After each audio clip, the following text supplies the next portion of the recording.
নমস্কার আমার প্রিয় দিদি বোনেরা বন্ধুরা, রিয়াল ব্লগার মাম্পি চ্যানেলে সবাইকে স্বাগত। যে যেখান থেকে আজকের ব্লগটি দেখছো সবাইকে অনেক ধন্যবাদ আর ভালোবাসা জানিয়ে আজকের ভিডিওটি শুরু করছি।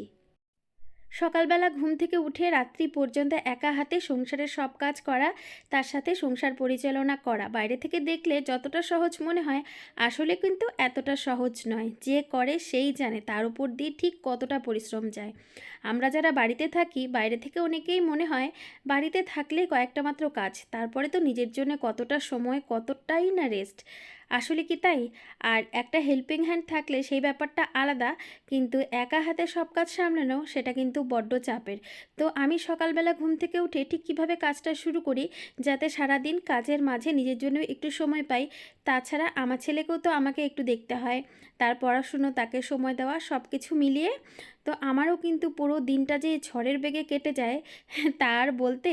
তো সকালবেলা আজকে ঘুম থেকে একটু দেরিতেই উঠেছি জানো তো, 8:30 নাগাদ আয়ুষ্মানের বাবা বেরিয়ে গেছে। এখন ওই 8:30 পৌনে 9টার মতনই বাজে।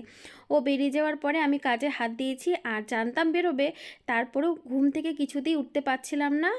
উঠতে উঠতে প্রায় 8টা বেজে গেছে, কারণ এত ঠান্ডা সকালবেলা সেটা আর কি বলবো।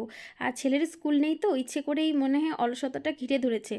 তো আয়ুষ্মানের বাবাকে শুধুমাত্র দুধ মুড়ি দিয়ে দিয়েছি, মানে দুধটা গরম করে মুড়ির সাথে দিয়ে দিয়েছি।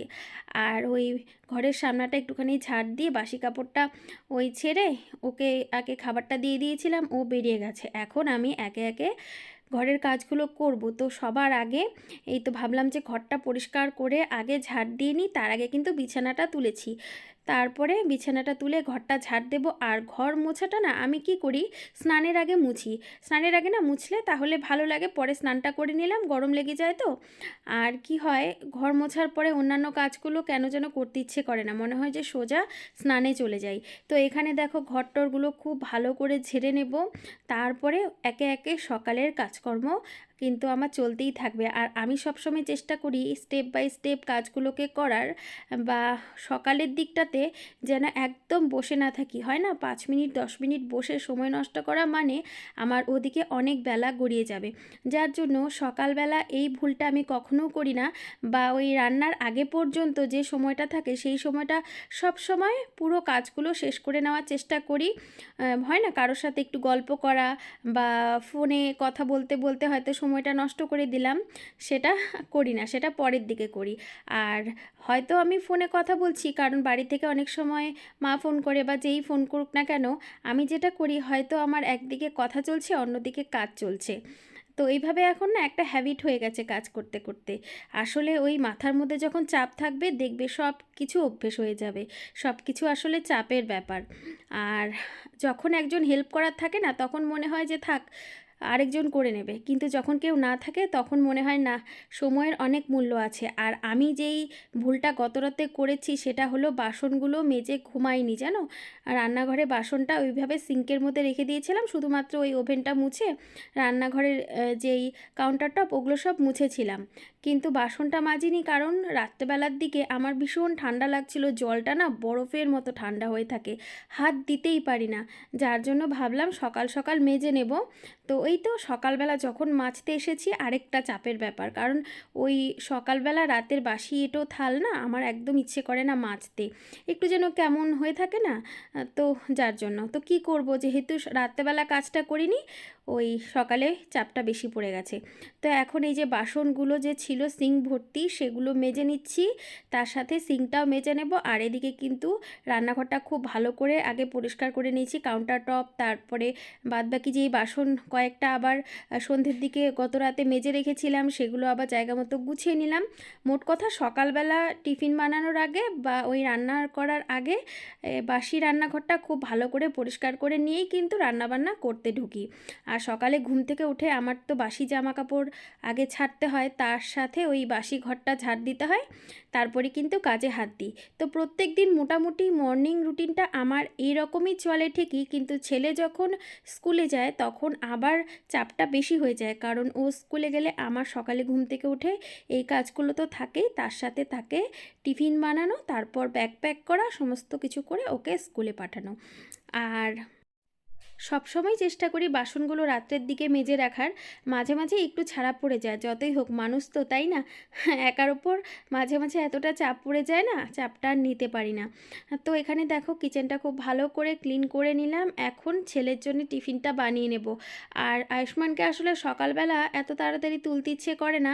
ওই যে ওর পাপা চলে গেল, তখন যাওয়ার সময় ওকে বাই বলে গেছে, ব্যাস ওর ঘুমটা ভেঙে গিয়েছে আর উঠে পড়েছে। আর সকালবেলা ওঠা মানেই ও ঠান্ডা লাগিয়ে বসে থাকে, বাচ্চা মানুষ তো এঘর ওঘর করতে থাকে।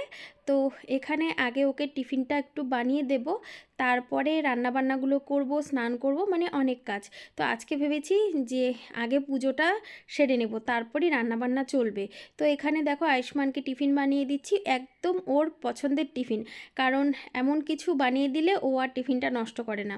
ওই হাবিজাবি কিছু বানাবো তখন আর খাবে না, খেতে চাইবে না। আর সব সময় না হাতে অত সময় থাকে না বাচ্চাকে সামনে বসে ধরিয়ে খাওয়ানো, যার জন্য মাঝে মাঝে চেষ্টা করি ওর পছন্দের খাবারগুলো বানিয়ে দেওয়ার জন্য। তো এখানে দেখো দেখলেই যা ঘরে সবজি ছিল তা দিয়েই বানিয়ে দিচ্ছি। আর বেশিরভাগ সবজিগুলো আয়ুষ্মান না খায় না, বড্ড জ্বালাতন করে, যার জন্য যতটুকু ও খায় ততটুকুই দিয়েছি। তো এখানে ওর জন্যও বানিয়েছিলাম আর আমার জন্যও কিন্তু বানিয়েছিলাম। আমরা মা ছেলে দুজনেই সত্যি কথা বলতে খেয়েছি। তারপরে আবার কাজে হাত দিয়েছি, কারণ সকালবেলা ঘুম থেকে উঠলে কাজ করতে করতে দেখবে অনেকটা খিদে পেয়ে যায়। তো কাজের মাঝে মাঝে আমি আবার ওই খাবার দাবারগুলোও সেরে নিই। খুব একটা না সময়ই পাই না যে শান্তিতে একটু বসে খাবো, যার জন্য আমার সব সময় দুপুরবেলার খাবারটা একটু বসে ভালো মতো করে খাবার চেষ্টা করি, যার জন্য দুপুরের দিকে আমি সব কাজ সারি, তারপরে স্নান খাওয়া দাওয়াটা হয়। নাও পড়তে বসো, পড়তে বসো, পড়তে বসো, বই বার করো, বই বার করো বাবা। ছেলেকে পড়তে বসিয়ে দিয়েছিলাম একা একা, যে তুমি পড়ো, আমি তোমাকে দেখিয়ে দেব। আর তার সাথে আমি স্নানটা করে নিয়েছি আর এখন ঠাকুর ঘরে চলে এসেছি। ঠাকুর পুজো দিতে আমার অনেকটা সময় লেগে যায়, আধ ঘন্টা থেকে 1 ঘন্টা তো লাগেই, কারণ ঠাকুরের বাসন মাজা, তার সাথে আবার ঠাকুর ঘর পরিষ্কার করা, ঠাকুরকে মোছানো, পরিষ্কার করানো, সব কিছু মিলিয়ে আর কি। আর একজন জিজ্ঞেস করেছিলে আমি প্রত্যেক দিনের পুজোটা ঠিক কীভাবে দিই। প্রত্যেক দিন আমি কিন্তু সাধারণভাবেই পুজো দিই, অত ঘটা করে দিই না, কিন্তু বৃহস্পতিবারের পুজোটা আমার একটু স্পেশাল পুজো হয়, অনেকটা সময় লাগে, 1.5-2 ঘন্টা সময় লাগে, কারণ পুরো আসনেরই যে ঠাকুরগুলোকে সব নামাই, স্নান করানো, তার সাথে আসন পরিষ্কার করা, ঘট বসানো, মানে যাবতীয় যা যা করতে হয় সব কিছু করি। বৃহস্পতিবারের পুজোটা হয়। আর প্রত্যেক দিনের পুজোটা ঠাকুরের আমি গা মুছে দিই, ঠাকুরের আসনটা পরিষ্কার করে এই যে সব কিছু গুছিয়ে নিই। আর ঘরটা তো তুলি না, ঘট আমি বৃহস্পতিবার দিনই তুলি। ঠাকুরকে এই তো এখানে দিয়ে দিয়েছি চন্দন বেটে, তারপরে ফুল বেলপাতা যেটা দিই সেটাই দিলাম। আর তার সাথে এদিকে দেখো আমার যেহেতু শিব ঠাকুর আছে, আমি মহাদেবকে যেইভাবে জল দেওয়ার জল দিয়ে দিলাম, তার সাথে দিয়ে দিলাম হচ্ছে চন্দন, তারপরে একটুখানি আতপ চাল দিয়ে দিই, আর দিয়ে দিই হচ্ছে ফুল বেলপাতা। আর দুধ থাকলে ভালো হয়, আজকে তো ঘরে দুধ ছিল না, কারণ আয়ুষ্মানের বাবা নেই, ও থাকলে দুধটা আনা হয়। আর এদিকে দেখো এইভাবে এই যে জল শঙ্খ দিয়েছি, তার উপরে একটা তুলসী পাতা দিলাম। আর প্রসাদে যেইভাবে দেই, যখন যেটা প্রসাদ থাকে তখন সেই প্রসাদটাই দিই। আজকে যেমন আমার ফল ছিল, ফল আর বাতাসা দিয়ে দিয়েছি, আর জল দিয়ে দিলাম। আর মা লক্ষ্মীর ভোগে আমি তুলসী পাতাটা দেই না যদিও, কিন্তু আমাদের বলে যে মা লক্ষ্মীর ভোগে তুলসী পাতা দেওয়া যায় তখন যখন নারায়ণ আসনে থাকে, কারণ মা লক্ষ্মী তো নারায়ণকে না দিয়ে আর খায় না। তো যার জন্য মা লক্ষ্মীর ভোগে যদি নারায়ণ আসনে বসানো হয় তাহলে তুলসী পাতা দেওয়া যায়। তো আমার আসনে কিন্তু নারায়ণ বসানো আছে, তো যার জন্য আমি চাইলে দিতে পারি, কখনো দিই আবার কখনো দিই না। তো যাই হোক, তো ঠাকুরকে পুজোটা দিয়ে এখানে রান্নাবান্না করতে চলে এসেছি। আর হ্যাঁ, আরেকটা কথা বলি দিই, আমি সন্ধেবেলা যখন পুজো দিই তখনও কিন্তু ঠাকুরকে ঠিক ভোগ দিই, তারপরে আমি ধূপধুনো দিই, মানে সন্ধেবেলার পুজোটাতে ফুল দিই না, তখন আমি জল মিষ্টিটা দিই, তারপরে ধূপধুনো দিয়ে তারপরে ওই তো সন্ধেবেলার পুজোটা হয়ে যায়। আর খুব একটা নিয়ম তো আমি জানি না, যতটুকু ছোটোবেলার থেকে দেখে এসেছি আর কি, মার থেকে অতটুকুই করি। আর কি থেকে কিভাবে কি করলে কি হয় কিছুই আসলে জানা নেই আমার। তো এখানে আজকে রান্না করব কই মাছ। কই মাছটা রান্না করতে না একটু ঝামেলাই বটে, তো কাটিয়ে ছাড়িয়ে বাছিয়ে সব কিছু রেডি করে এনে দিয়েছিল আমাকে, কারণ কই মাছ কাটাটা আমার ভীষণ বিরক্তিকর মনে হয়। আর এই যে জিওল মাছগুলো না তোমাদের দাদা চেষ্টা করে যে জ্যান্ত নিয়ে আসার, এগুলো জলের মধ্যে রেখে দেবে, কিন্তু আমি বলি যে না, এগুলো আনলে আমাকে কাটতে ঝামেলা হয়, তো তুমি কেটেই নিয়ে আসো বাজার থেকে। কই মাছটাকে কড়াভাবেই ভেজে নিয়েছি, কারণ আয়ুষ্মানের বাবা আবার কই মাছ অল্প ভাজলে খেতে পারে না, ওর কাছে গন্ধ মনে হয়। তো এখানে জিরে ফোড়ন দিয়েছি আর তার সাথে এই যে কুচনো পেঁয়াজ দিয়ে দিলাম, কুচনো টমেটো। এখন এই তো একটু লাল লাল করে ভেজে নিয়ে আদা রসুন বাটা দিয়ে দেবো আর একটা মশলার পেস্ট বানিয়ে নেব, জিরে গুঁড়ো, তারপরে ধনে গুঁড়ো, লঙ্কার গুঁড়ো, হলুদ গুঁড়ো সব দিয়ে, তারপরে মশলা ভালো করে কষিয়ে জল দিয়ে আর তারপরে দিয়ে দেবো মাছগুলো। আর কই মাছ রান্নাটাতে আমি একটু তেল সবসময় বেশি ব্যবহার করি।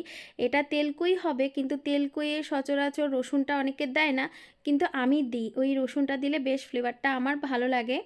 আসলে যে যেমন রান্না করতে বা খেতে পছন্দ করে, আমি তো খুব একটা রান্নাবান্না তেমন জানি না, নিজেদের স্বাদ বুঝে আসলে রান্নাটা করি। কারণ আমার রান্নার সাথে আবার অনেকের রান্না নাও মিল পেতে পারে কারণ আমি ওই বলে না জোড়াতালি দিয়ে রান্নাবান্না, তেমন রান্নাবান্না করি।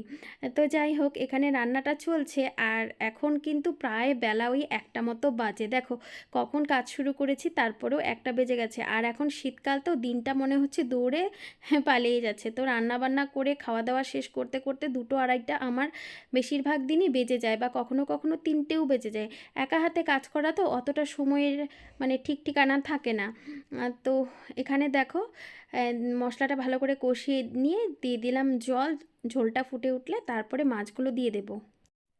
যেই কাজটা আমাকে করতেই হবে সেই কাজটা ফেলে রেখে আসলে কোনো লাভ নেই। তো এখানে দেখো রান্নাবান্না হয়ে গেছে, এখন দুপুরে খাওয়া দাওয়াটা করে নেব। আজকের ভিডিওটা যদি ভালো লেগে থাকে প্লিজ ভিডিওটাকে একটা লাইক করে দিও, আর চাইলে আমার চ্যানেলটা তোমরা সাবস্ক্রাইবও করে দিতে পারো। তো এই তো, চলো আজকে ভিডিওটা শেষ করছি। সবাই ভালো থেকো, সুস্থ থেকো, সাবধানে থেকো।